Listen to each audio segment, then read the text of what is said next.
Hello friends, இன்னைக்கு குழந்தைக்கு நல்ல க்ரீமியான சக்கரை பொங்கல் எப்படி பண்ணுறதுன்னு பார்க்கலாம் வாங்க.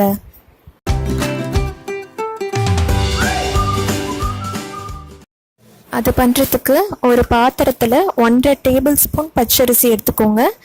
அதே இதில் 1.5 டேபிள் ஸ்பூன் பாசிப்பருப்பு எடுத்துக்கோங்க.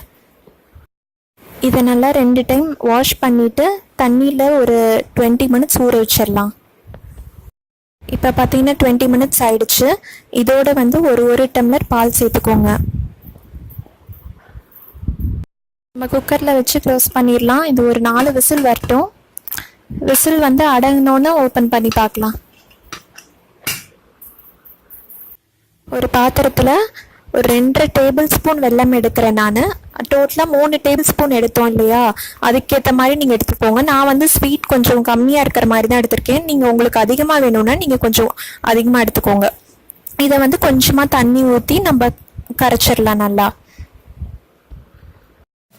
இதுக்கு பாகு கம்பி பதம்லாம் எதுவும் வர தேவையில்லை. ஜஸ்ட் எல்லா வெல்லமும் கரைஞ்சிட்டு ஒரு நிமிஷம் விடுங்க, சரியா இருக்கும்.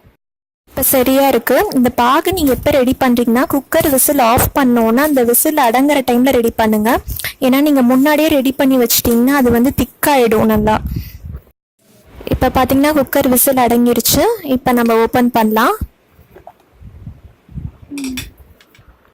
நம்ம பாலை குக்கரில் ஊற்றிட்டு இதை கொஞ்சம் நல்லா மசிச்சு எடுத்துக்கலாம். இதை நல்லா மசிச்சுக்கோங்க, ஏன்னா குழந்தைக்கு கொடுக்குறோம். ஸோ அதனால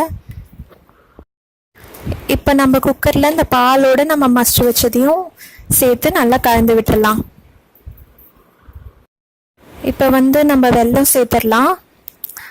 ஒரு வடிகட்டி யூஸ் பண்ணி சேர்த்துக்கோங்க, ஏன்னா கொஞ்சம் மண்ணெலாம் இருக்க சான்சஸ் இருக்குது.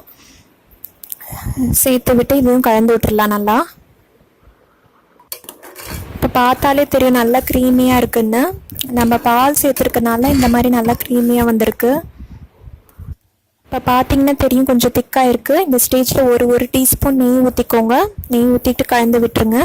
இப்போ நம்ம கொஞ்சமாக ஜாதிக்காயை இப்போ சைட் பை சைட் துருவி வச்சுக்கோங்க, ஏன்னா அது டைஜஷனுக்கு ஹெல்ப் ஆகும். இதில் பச்சரிசி பாசிப்பருப்புலாம் இருக்கிறதுனால இது நீங்கள் மார்னிங் பிரேக்ஃபாஸ்ட்டுக்கு குழந்தைங்களுக்கு கொடுங்க. இந்த அளவுக்கு துருவி இதில் சேர்த்துக்கோங்க. நான் ஆல்ரெடி சேர்த்துட்டேன், அந்த வீடியோ மிஸ் ஆயிடுச்சு. சேர்த்துட்டு ஒரு நிமிஷம் கலந்துட்டு நீங்கள் ஆஃப் பண்ணிடலாம். இவ்வளோதான், இந்த க்ரீமியான சக்கரை பொங்கல் ரெடி ஆயிடுச்சு. வீடியோ உங்களுக்கு பிடிச்சதுன்னா லைக் பண்ணுங்கள், மறக்காமல் சப்ஸ்கிரைப் பண்ணுங்கள். நான் ஆர்த்தி, மறுபடியும் உங்களை வேற ஒரு இன்ட்ரெஸ்டிங்கான வீடியோவில் சந்திக்கிற வரைக்கும் பை.